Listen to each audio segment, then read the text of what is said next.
呢個成人查經小組啊，咁啊講緊神同人嘅對話吓，神嘅呼召。咁喺詩篇入邊咧，真係提到神嘅呼召咧，就只係得一篇嘅啫。咁但係我都想用藉住呢個機會咧，就講下詩篇點樣睇啊。咁我上次就用咗第一同第二篇，可能都有啲複雜。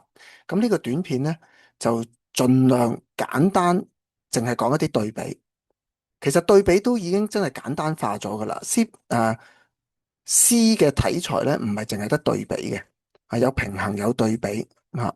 但係就算係平衡都好啦，佢都想有唔同嘅層次去襯托出一個更重要嘅主題嘅啫，係咪？咁我就姑且用對比啦，咁樣。我再講多少少啦。對比咧，可能係一樣好嘅嘢同一樣唔好嘅嘢叫對比啊嘛。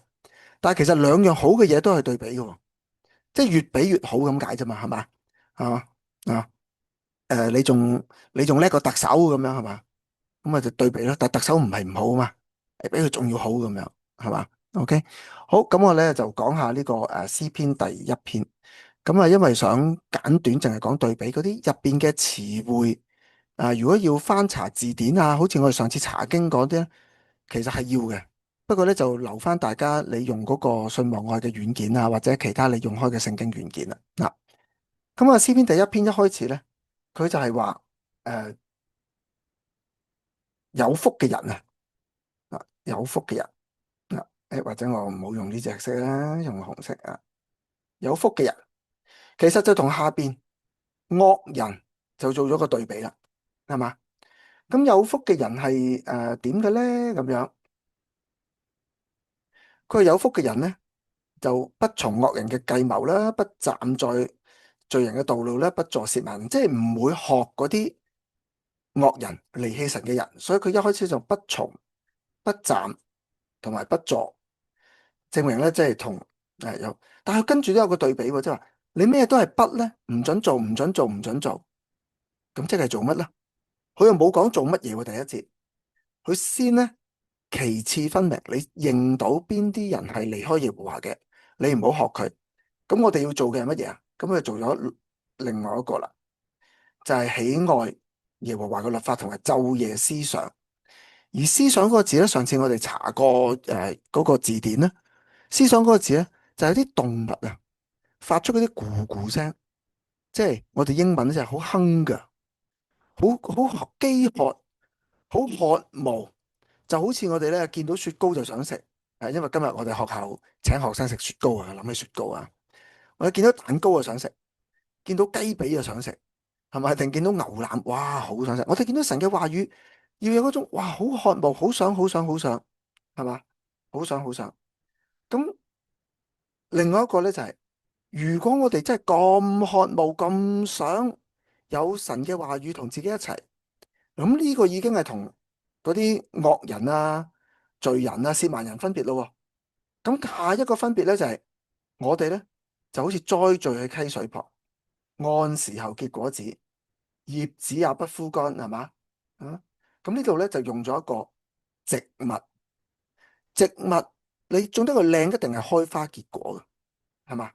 佢惡人咧就唔係啦，惡人嘅對比咧就好似糠秕，糠秕咧就係嗰啲誒誒穀物係嘛？打咗嗰啲穀之後咧，係嘛？打咗嗰啲穀之後咧，剩翻嗰啲殼，我哋就要透過嗰啲風咧，吹走啲殼，就要嗰個嘅果實，係嘛？所以呢度咧果子啦，係嘛？糠秕啦，葉子啦，呢度又成為咗一個對比咯，又成為咗一個對比咯，拉咗落嚟，成為咗一個對比。所以佢嘅核心咧，就係講出我哋跟隨神嘅人個外露外表，實在係俾其他人認得出嘅，即係唔係信耶穌係收收埋埋，唔係嘅。人哋見到嘅，認得出嘅，我哋同佢哋有分別嘅，有分別嘅。我哋嘅內心追求嘅嘢、渴慕嘅嘢，都係有分別嘅。咁如果你覺得咁樣都冇分別咧，佢就再提出一個下一個觀念啦。佢就係審判嘅觀念啦，即係話我哋幾時先至知道誒同人哋有分別咁樣係嘛？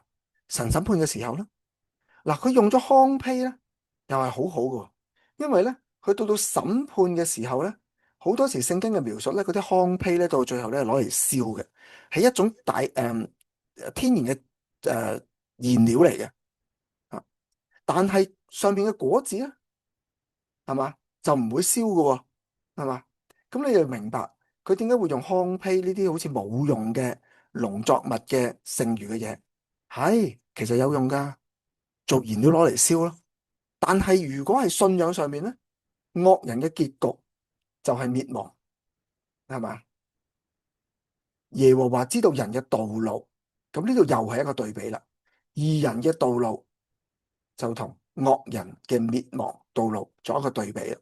啊，佢就簡短咗6節，就由內心你渴慕啲乜嘢，外表你流露啲乜嘢，你唔好話唔知，唔好俾藉口自己，係嘛？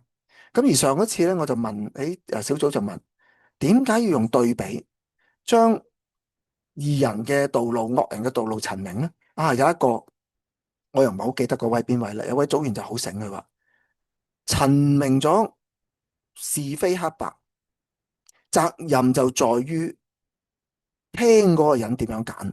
神陳明咗是非黑白，責任就在於我哋作為信徒應該揀跟隨神定唔跟隨。你唔好賴神啦，係嘛？神嘅責任已經完成咗，我哋要揀就正如我哋可能做上司教啲下屬做嘢，父母教啲孩子做嘢，係嘛？呢度都係一種對話嘅技巧嚟嘅。我哋唔需要一開始就咁嬲或者指責人，或者覺得咧佢一定係錯唔好。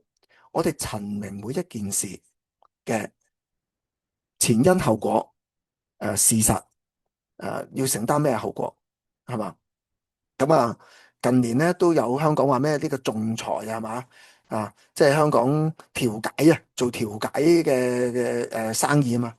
調解員就係呢個工作，佢唔係要嚟審判人，聖經都係，聖經唔係要嚟審判人，但係聖經將人嘅善惡選擇陳明，我哋讀經嘅要負上最後嘅責任，因為我哋揀噶嘛。好啦，咁啊第二章又有啲咩連埋咧？佢第二章咧有一個字咧，就係貫穿咗佢哋嗰個嘅比較嘅。頭先我都話啦，佢話晝夜思想呢個字咧，其實咧就係嗰種內心啊，係嘛，好渴慕，好渴慕，係嘛，好似嗰啲貓啊或者動物咧發出咕咕聲，就唔係打仗喎，唔係食人嗰種聲喎，係咧好渴慕，好渴慕嗰種聲嗱咁樣。下邊邊度出現呢個字咧？喺下邊嘅經文咧出現嘅咧就係佢話你哋為什麼爭鬧啊？係嘛？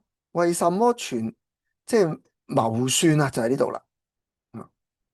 即係話人嘅心唔係渴慕神嘅話語，然後想自己嘅生命有光亮、有光彩，好似神一樣活出神嘅果子。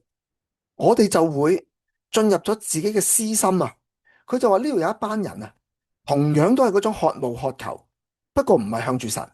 佢哋就商議啊，點樣去離開神，唔想被神束縛，唔想被神捆綁。大家做信徒有冇去到一個位，都唔想被神束縛？哎呀，咁早起身，哎呀，又要讀經，哎呀，又要崇拜，又要祈禱，又要問個神先至准做，係嘛？咁啊，但係當然啦，我哋道行高啦，或者經過磨練嘅咧，就好快知道，因為嗰個選擇係啱嘅。如果我做咗啲選擇，只係一啲短暫嘅喜樂，而失去咗啲長期嘅投資咧，冇意思。咁但係我哋總係有一啲可能唔係好長進啊，或者咧好迷失啊，或者好低落懶散嘅時候。第二章就係描述嗰啲懶散，好想脫離神，但係又想神保護喎，幾矛盾咧係嘛？有時諗下我哋都係噶，要跟足神做嘅就唔好啦。不過祈禱求神包底，求神保護咁啊，一定會祈嘅。神會唔會聽咧？神還是會唔聽嘅咧？佢就話啦，神唔中意呢啲人啊。嗱，坐在天上嘅神咧，就會笑呢班人嘅，就會笑呢班人嘅。咁我哋都明，神會笑呢一班人，但係同時調翻轉咧，神咧就會保護另外嗰啲唔係咁樣口是心非嘅人咯，係嘛？咁佢先講咗嗰啲惡人先，佢咧就會責備佢哋，係嘛？在烈怒中咧驚嚇嗰一班口是心非嘅人啊！我已經立君王喺錫安啦，但係神話咧我冇放棄呢個地方喎。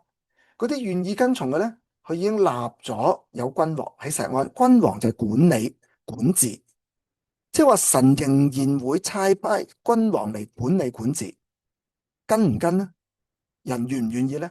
呢度嘅經文呢就好嚇人嘅，你唔好話笑人，我哋都可能會嘅。佢就話咩呢？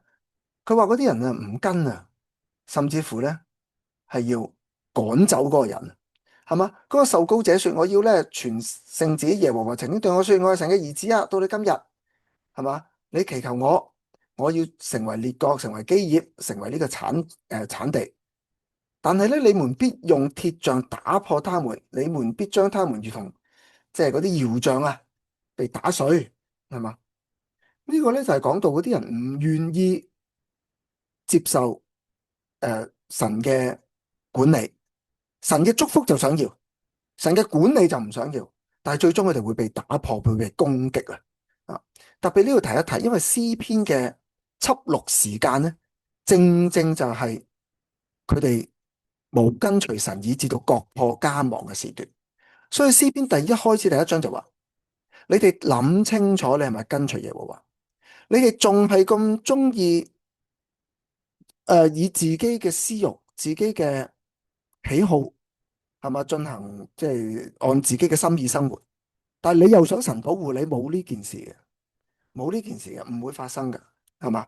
不過神冇放棄你哋，一次機會你放棄咗亡國，一次機會你放棄咗，你知道神冇保守你。第二次機會再嚟嘅時候，你嘅心態會唔會轉變呢？定還是又係嘛？所有好處都喺自己度，我又要放縱自己，又要神保護咁樣。詩篇第一二篇咧就冇，最後咧佢就講翻啊，翻去就係嗰啲當存敬畏嘅心，係嘛？當戰兢，你就會快樂啦，係嘛？你就會快樂啦，係咪？呢一句咧係當時一個言語嚟嘅，以嘴親子啊，恐怕他發怒，即係話咧你都係親近神啦，唔好得罪神啊，就好似嗰棵樹栽喺溪水旁一樣啊，唔好坐嗰啲咩褻慢人嘅座位啊，咩行惡人嘅道路啊，唔好啦。唯有咁樣，你先至係真係投靠神嘅人，你先至會最後真正嘅享福。下邊呢度都係真正嘅享福啊，福氣呢個係咪呼應翻呢？呼應翻呢？啊，前邊啊有福嘅人就係喺最上邊啦，上邊呢度有福嘅人啦，得唔得？係啦，所以咧我哋就用呢啲對比咧，都會睇到咧成個詩篇啊，佢點樣用一啲嘅方法教導人咧跟隨神。嗱，嚟緊咧我哋會睇第50篇。我上次咧都做咗少少引子嘅，你就咁讀落去咧，你就話喂好正喎，神叫人去跟隨佢喎，呼召天下喎，佢要發光喎，咁啊梗係有光喺照亮啦。但係原來嗰個光咧，可能係火焰要吞滅以色列人嘅光。咁乜嘢人同嗰啲以色列民做對比咧？當時嘅以色列民就係得罪咗神。到底用乜嘢人嚟做以色列人做對比咧？你試下睇下揾唔揾到，係嘛？或者試下估唔估到？所以呢個呼召咧，今次神去呼召呢個世界天下咧，天下唔係真係講天同下，其實大家從呢個嗱呢度又講啦，呼召天下，到底呢個天下係指啲乜嘢？係要同一班以色列民作對比嘅咧？結果呢班以色列民係俾呢個天下審判嘅，到底想講乜嘢咧？啊，原來我哋活喺呢個世界，有時係俾呢個世界審判我哋嘅，點解搞成咁咧？咁我哋星期三即係聽日就會講下啦，好嗎？好，今日停喺度啊，拜拜。